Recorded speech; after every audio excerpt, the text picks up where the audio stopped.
Well, I was originally going to do another walk and talk video, but what do you get when you mix warm air and cold air? Wind, rain, thunder and lightning. So I'm just going to take shelter under here and maybe talk a bit about what my plans would be for the first 100 days of my term of office if I was the Chief Councillor. And so the first 100 days is a term that's being used in places like the United States to describe the administration of a new president, and the first 100 days tends to set the tone for the rest of that person's administration. So I thought I'd use the same kind of schedule or same kind of thought to really look at what I think my main priorities would be in the short term, because 3 months and a bit is just short term, very short term. But on June 16th, if I find out that I'm the Chief Councillor, my first order of business would be to make sure I understand who my team members are, and to make sure that they are fully prepared to take on all of the challenges of governance, up to and including an orientation session, getting to know the land and the people, and making sure I have a good understanding of who they are and where they come from, so that I can put them in the right places to do the right things at the right time. That would be my first priority, and that could take anywhere from a couple of weeks with a lot of familiar faces, or it could take a bit longer if it's a lot of new folks. Now that's up to you, and we have to respect that no matter what, because it's your representatives.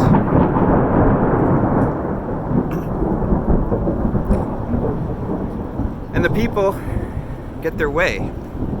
So that would be my first priority.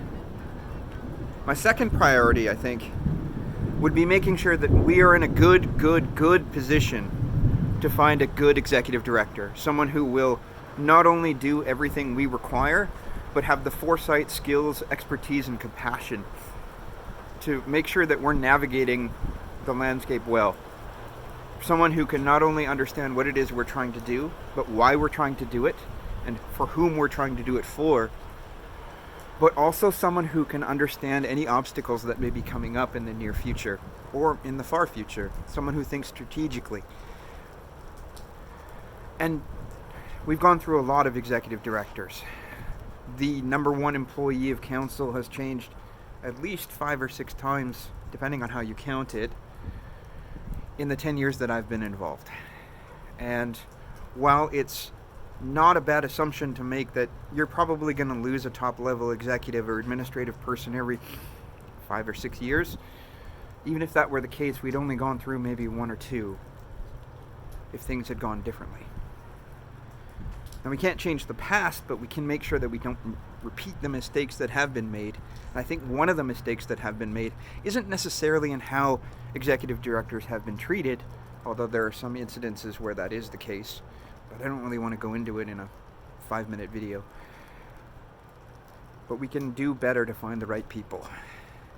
And I think that starts with making sure that we have a good handle on what it is we require for success, and how we judge character, and how we judge expertise, and how we pile work on that person.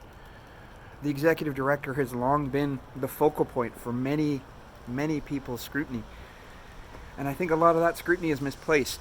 I think a lot of the scrutiny should have been taken on by members of council and the Chief Councillor for sure. But not passively, actively. Wait.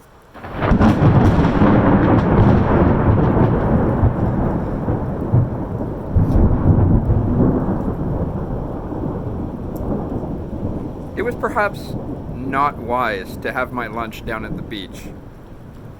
I think I'll make it to my car. Like I said, my second priority would be finding the right executive director in the right amount of time. My third priority at that point would be making sure that we're getting prepared for budgeting. Because the first 100 days takes us into the beginning of October or thereabouts. And we need to do more to show that we're doing better at budgeting. More openly, more accountably, but involving our people more specifically. And I think we can do that in a way that involves our people in making decisions in regards to not only in our operational budget, but also what it is we hope to do and achieve. So one of the planks in my platform is something called participatory government. And what that really means is that we're looking to do things in such a way that our people are directly involved in the types of programs and types of projects that are being created over time. So, the first step in that would be making sure we involve everyone in our community in trying to come up with ideas, but also putting some of those ideas up for a test. Participatory budgeting, in my vision, would include our citizens putting forward one-year programs, pilot programs, or one-year projects that can be completed in roughly a year for construction. And what would that allow us to do? That would allow us to think about ideas that our citizens would bring to the table, and government would help that process through. They wouldn't be our ideas. We wouldn't participate directly other than helping them move forward through a process. And hopefully that can help our citizens understand what it takes to get a program together and actually run it, or what it takes to build a piece of infrastructure or capital projects like a lacrosse box or a longhouse and that sort of thing. And then we would hold at a People's Assembly, perhaps a special one earlier on than when we normally do them, for presentations and an ultimate vote of our people to decide which projects would move ahead. We can use that as a template moving forward into the future. Start small with a budget of some amount, but then move ahead into the future where that gets greater and greater over time. And I think that's one of the most exciting things I'd like to preside over, is that we can get to solutions as a community. We just have to take the time to do it. And I think moving to a two People's Assembly model, where the one during better weather would allow for us to hold a People's Assembly in our territory, and would give us the time to really think about ideas in a constructive way, rather than a mad dash to get through all the consultation that we legally require, and the audit, and selecting an auditor, and so on and so forth. That would take us to pretty much where I'd like to end up. Because the first 3 months will be getting our feet under us and deciding how we're going to go about doing things. But what we decide to do, that's the next step. That's the medium term. And by the time we hit August or September, we should always be thinking about next year's budget. Because that's where this government, whatever it may be, is going to really show who and what it is it stands for. Now, I know a lot about process, and I know a bit about budgeting. And I hope to lead our community through that process in a way that's inclusive, that's fair, and really is focused on getting results over time for our people.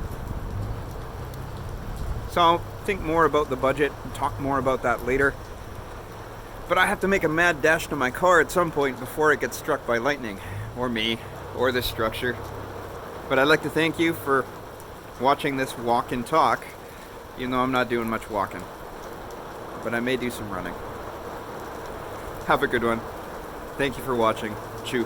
Kleko. Kleko.